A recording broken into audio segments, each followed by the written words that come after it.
The Lexus NX is the entry-level SUV for Lexus. It is a crossover vehicle. It looks almost identical to an RX 350. This is the inaugural model. This came out fall of 2014 as a 2015 model, and this is called the NX 200T. This is also the F Sport trim. This car, when it came out, sold very, very well in the United States. I want to say they sold over 40,000 units its first year, and by the third year they had sold over 60,000 units per year. In Europe, they sell a lot of these things, but it's mostly in the hybrid trim. Up to 70% of the sales in Europe are of the hybrid model of this, which is called the 300H. In America, only 5% of the NX sales are the hybrid. The first year when this came out in Russia, this bad boy was the best-selling luxury vehicle in Russia. And they have more engine options as well, including a naturally aspirated 2-liter 4-cylinder. In America, if you want the non-hybrid, you get one option, and that is a 235 horsepower turbocharged inline 4 with 258 pound-feet of torque. You can see this color here, this atomic silver, is stunning with the morning sun coming up over the horizon. So the F Sport model here includes an adaptive variable suspension, which hopefully we can demonstrate a little bit later. It has the upgraded grille. You can see how low it goes and covers the front wheels in the front. I think it looks amazing. They have an updated for the 300 F Sport, which is just the 2018 model of this car. Nothing else changes other than some minor trim options. The 300 F Sport has a similar bumper in the front, but I prefer the look of this 2015 model, and I'll show the 2018 model. The spindle grille is quite handsome in my opinion. The updated one, the 2018, has a little bit more detail in it, but the average person's never going to know the difference unless you have it side by side.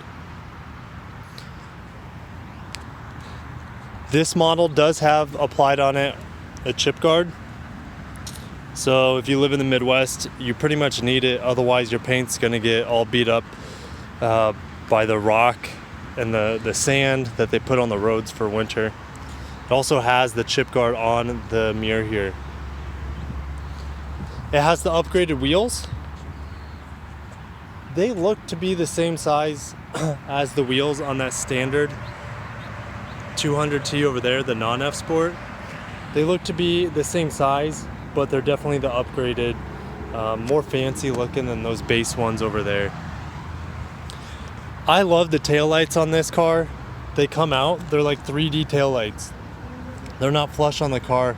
If you look at the 350s there, they kind of sit in line with the body of the car, but this sticks out and it looks real good. And you're gonna see this more and more often in Lexus vehicles. The UX coming out has a very, very pronounced rear taillight. And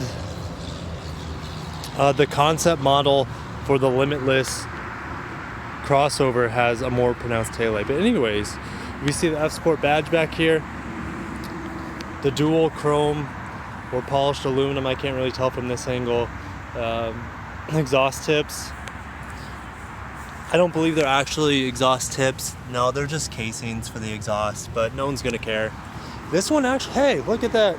This one comes with a hitch, so if you wanna tow something, it's not gonna tow much with this small motor, but you can still pull something around. Maybe a small camper or like some storage.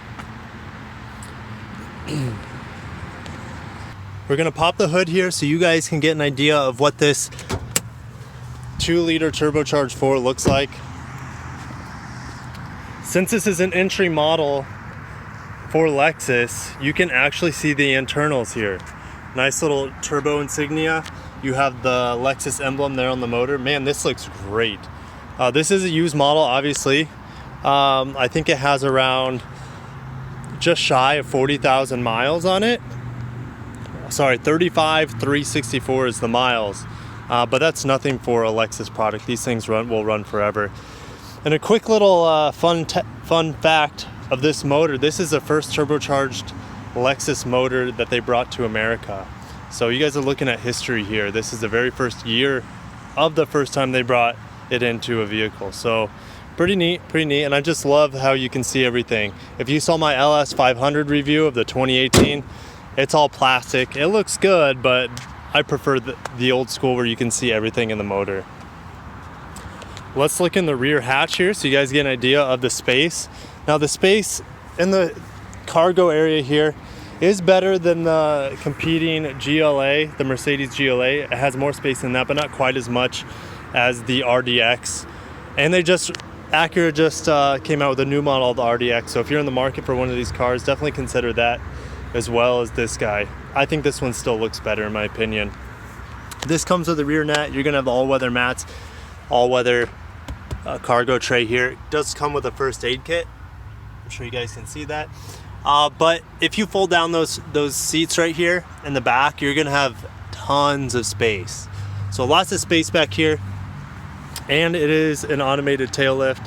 So we'll just press that button and watch the 200T. Now if you see 200T on one of these NXs, it's anywhere from a 2015 to a 2017 model, because in 2018 they came out with the 300, and the only change really was just the name. They didn't change the motor at all. As for the cabin goes, it's pretty toasty in here already. It's not even 8 o'clock. So we're gonna turn this bad boy on. I'm pressing down on the brake. The keys are in my pocket. You just press the start stop button and it's gonna fire right up. There is the instrument cluster, a nice little screen there. A nice little startup screen there. Let's turn down sports radio so you guys can hear me. All right, so let's start detailing the car. I'm gonna turn the fans down as low as possible because they do get kind of loud and they also create all sorts of wind noise. The interior's simple, and that's what you see in F-Sports. F-Sports usually don't have the most plush interior. It's a little bit more edgy, and that's fine. That's what this is designed for. So nice aluminum triangular slash diamond. I guess it's more of a diamond finish here. It's incredibly detailed, but it looks great. Soft-ish materials on the door here. Obviously your nice soft leather, and then plastic down here at the bottom. I counted earlier, I believe there's 9 speakers in this car, and this is just your standard stereo. I believe it's a Pioneer.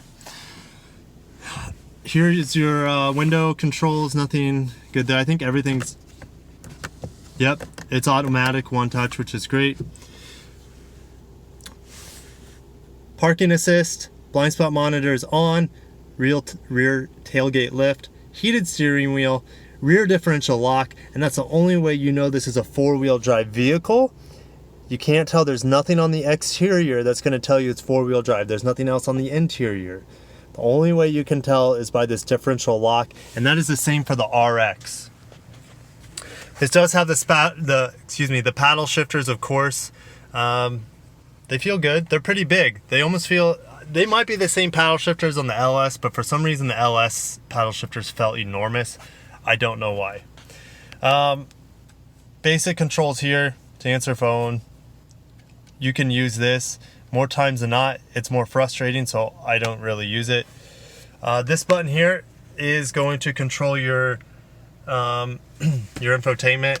I guess your information on your cluster here.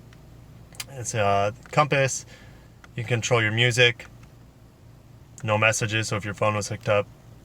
And then these are your options, which I'm not going to delve into. But I just love having this basic screen up because it's going to tell your MPG. As you can see, it's getting 22, and that's city. So that's pretty good, 22 in the city. I believe the hybrid model is going to do 33 in the city, which is pretty darn good. But I'll have to review the hybrid 300H another day, another dollar, another time. Okay, so center console here. real quick. It's an F-Sport steering wheel, so it's all leather all the way around. Okay, cruise control here. So your center console, of course you have your Lexus clock. You have your 8-inch.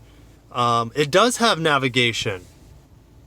It does have navigation. For some reason, I didn't think it did. And you know why? Because on the 2018 models that I spend the majority of time in, they have like this entire thing here would be screen, not just with these huge bezels. So the screen is 10.3 inches, and I believe this is only an 8-inch screen. So if you get the new model, your navigation is going to be a lot bigger. So the screen is a lot nicer in the new models, but it looks good. I think it fits. I mean, since this is a smaller vehicle, the size of this monitor doesn't look out of place or anything, but once you get in the new one, man, that looks a lot better. Automated electric park. Here's your driving modes. Your driving modes, probably in future models, they're going to move them up here. They have it up here as little, I call them antlers, for the LC, the LS, and the new coming ES coming out. But for now, it's still down here, and it works okay. And the newer models, this is how you control the screen. So it's a little laggy because this is an older setup. I still prefer it more than the mouse model that you see in other vehicles that Lexus makes. But this trackpad works pretty well, even though this is an older model. It's smaller, and the newer one, I would say it's about the size of all these buttons combined. So it's quite a bit bigger. It's more responsive, and of course it comes with a bigger screen. Cup holders, nothing special here. The nice shifter. This plastic will scratch over time if you usually wear rings. This is simple. This probably could be updated. It looks a little cheap, but that's just a CD player. But I'm happy that it has a volume knob and a scroll and tune knob there because I'm old school and it's simple. Simple is the best design. All black on the doors, other than that aluminum metallic looking diamond pattern. But that's about it for up here. It does have heated seats. It does not have ventilated seats. But that's about it for the... wait. Let's go over this. So this is a wireless charging station. I didn't know Lexus even did that because I haven't seen it in any newer models. But in this 2015 F-Sport NX200T, it has it, which is cool. Down below it, yeah, you can actually move this. It feels pretty heavy, so but you can move it out of the way, and you have your 12 volt. You have a couple USBs as well as your auxiliary input. Let's put that down. The seating in here, the black leather, it looks good. It's simple, but it's sufficient. So let's head into the back seat. Oh, one last thing, because you can't really see it, so I forget about it. This does have 3 memory seats. Can you see that? Now this is only for the driver's side. It does not have memory seats for the passenger, but this is the entry-level Lexus, so you can't expect it to have every single bell and whistle. It is extremely well equipped for being the entry model Lexus crossover, and it has 4-wheel drive.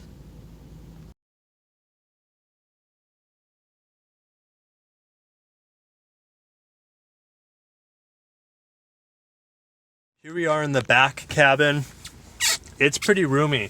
These seats are very comfortable. Excuse me. These seats are super comfortable. A lot of support. They do adjust a little bit. They do recline.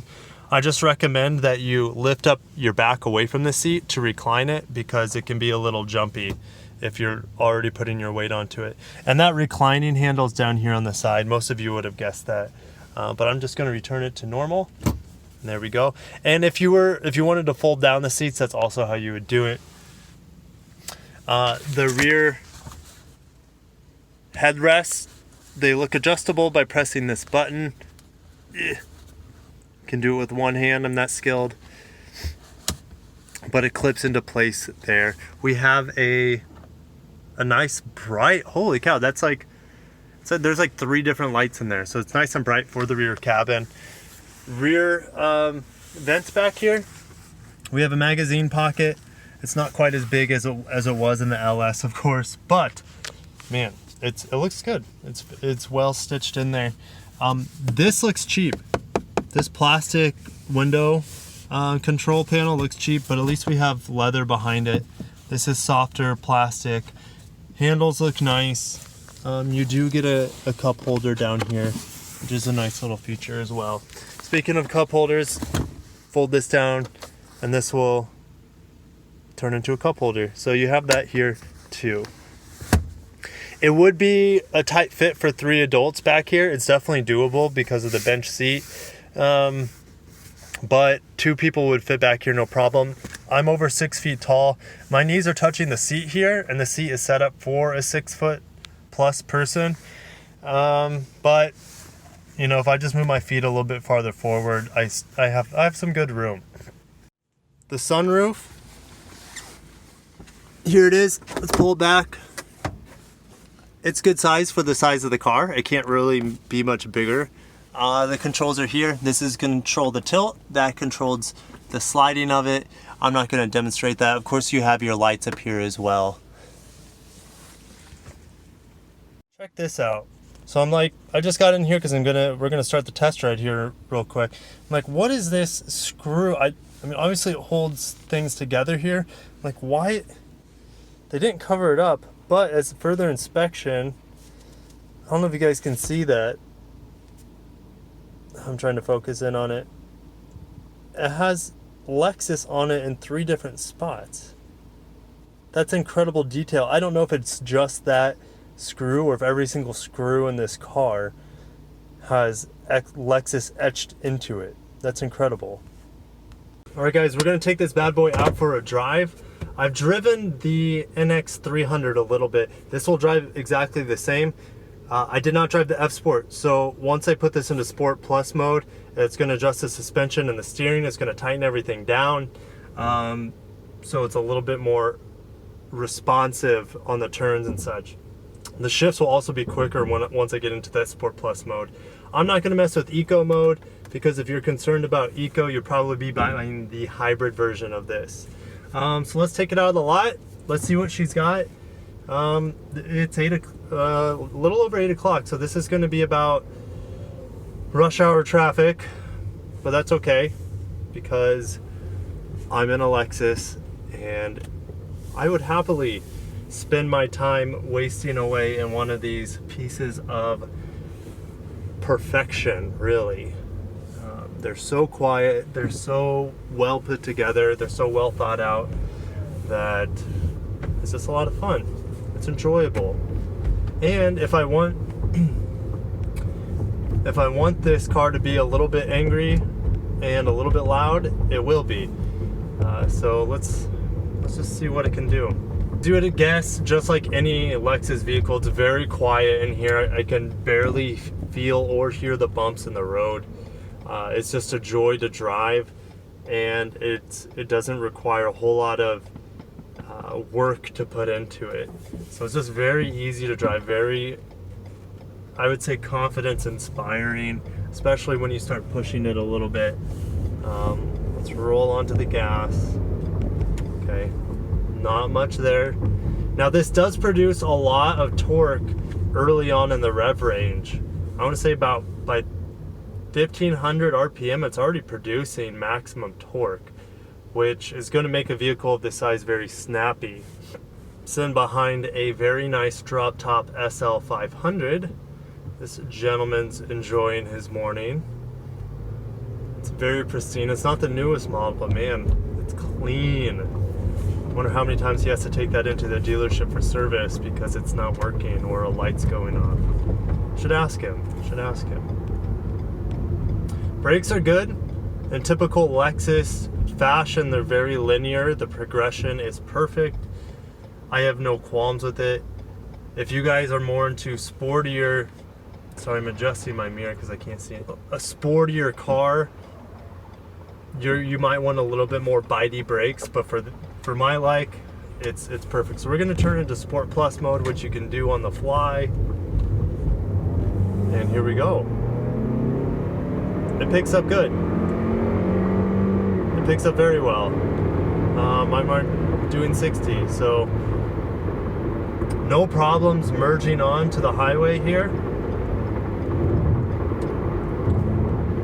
Blind spot monitor is on. It didn't go off there because no one is in my blind spot, but it's just a great feature to have, especially if you drive a lot of interstate. So excuse me, I'm so used to saying Sport Plus because in the 2018 models, the ones I drive the most, they have a Sport and a Sport Mode Plus. I guess in this 2015 model, when they first came out with it, when you put it into Sport Mode, there is no Sport Mode Plus on it. So Sport Mode would be, I guess, the effective of Sport Mode Plus in the newer ones.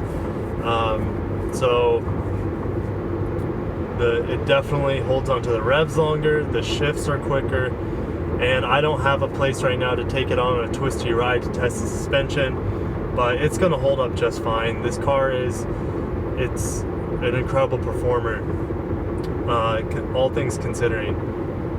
It does have four-wheel drive, and so in the event of some slippage, let's say the front wheels aren't getting enough traction, as much as 50% of the engine's torque is going to get thrown back to the rear wheels to help out with traction.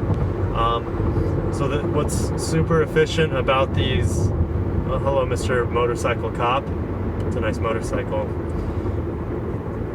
What makes these new all-wheel drive cars so efficient is that the vast majority of the time, 99% of the time, they're just in two-wheel front-wheel drive mode, which is the most efficient way to move the car along, for economy anyways, not for racing.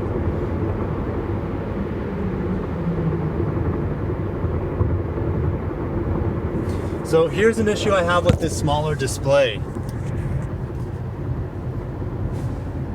It tells you the exits on here. There's nothing you can do, as far as my knowledge, to get rid of.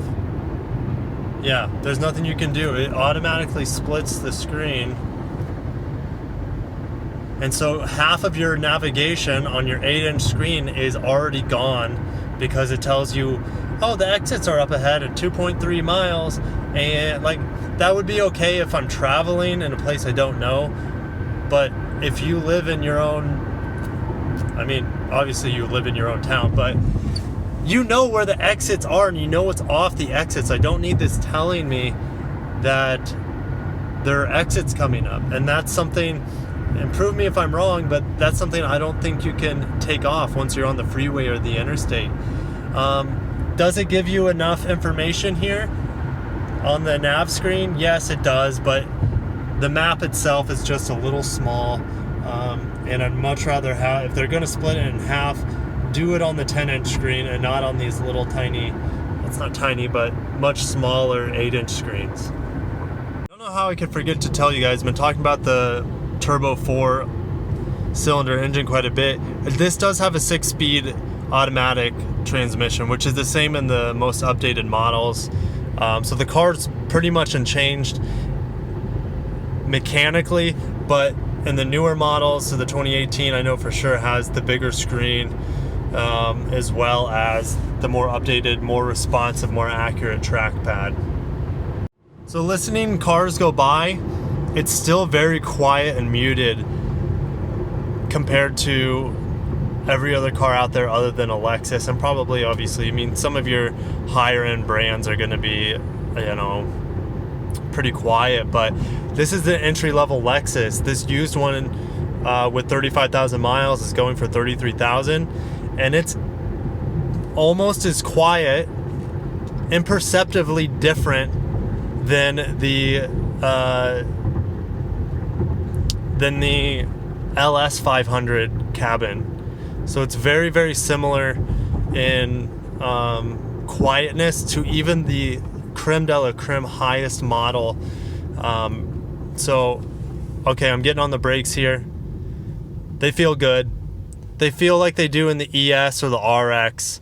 When I got into the brakes on the LS, all I felt was just strong linear brakes. There was no vibration in the brake pedal. It didn't feel that natural. It felt almost like a spaceship. That car is just so futuristic. But in your entry level Lexus. It's gonna feel good. Most of you won't be able to tell the difference, but that brake pedal, just as we have a hill coming up here, and yes, I did run that yellow, but I'm not gonna stop in the middle of an intersection. Anyways, I'm gonna get into the gas a little bit to see how it handles this hill. Here we go.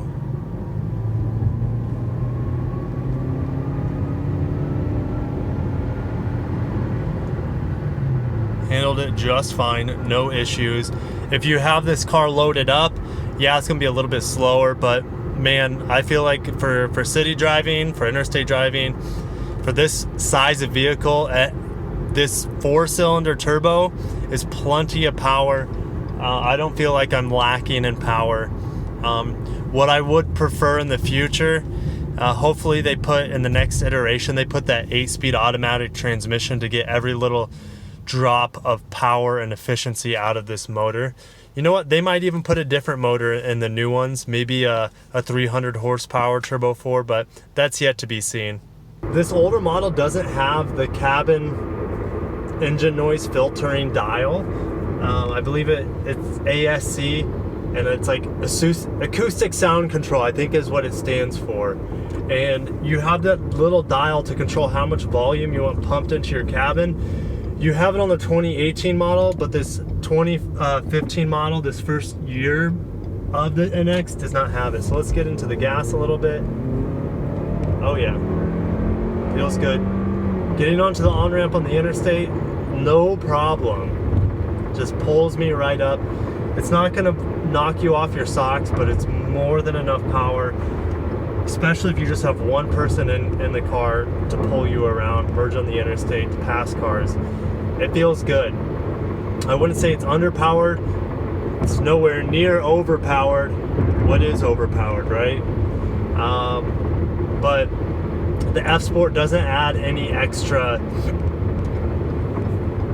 power or horsepower or engine upgrades over the normal model. We're gonna get in some twisties here to finish out this review as I pull upon the famous lake here. Let's go traffic. Okay, we're gonna cut in front of this IS here. It looks like an IS. Can you guys know it's an ES?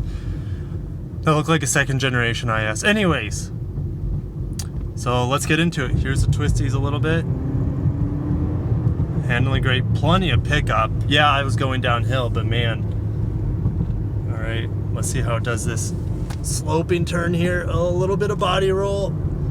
Ew, doesn't feel as planted as an RX, surprisingly, since RX is heavier. But there you have it. It handles better than 99% of people need it to handle. It felt good. It wasn't as confidence inspiring as an RX, surprisingly. Maybe it's just I have more. That's a nice little Cayenne. Maybe I just have more experience in the RX, but there's a little roundabout here. I'm not going to take it too hard. I don't want to hit a fisherman. That'd ruin his day. I hope that guy over there on the pier, I hope he catches lots of fish. How about this guy in the blue shirt? Do you think he's going to catch a lot of fish today? Gosh, blurry. Why aren't you focusing? Focus. Now it's focusing, of course, when I stop. It's a great, beautiful morning. Lots of fish to be caught today. Yeah, so nice. How much do you think those houses cost? I don't know. A lot. A lot more than I have. Anyway, so let's finish up this review. Guys, the NX is just a great entry-level crossover SUV. Gives you all-wheel drive if you want that option. Man, that paint color, that atomic silver looks good in the sun, and this car's not even washed. These things, in my opinion, might start out selling the RXs in the next few years.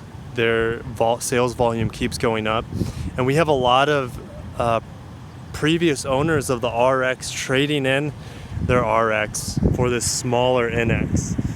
They just don't need, you know, that big of a vehicle, especially when the average owner of an RX is, you know, like a 65-year-old lady. She just doesn't need all that space. This gives you, I would say, 95% of the space of the RX, but it's just a more confidence-inspiring vehicle because it's smaller, it's a little bit more nimble. By the way, that's what NX stands for, nimble crossover. And I find myself saying nimble a lot because it is. It's a nice little nimble car. They succeeded living up to its name with how it performs. It's a great vehicle. If you guys have any questions about the NX, just put it in the comments below. Have a good one.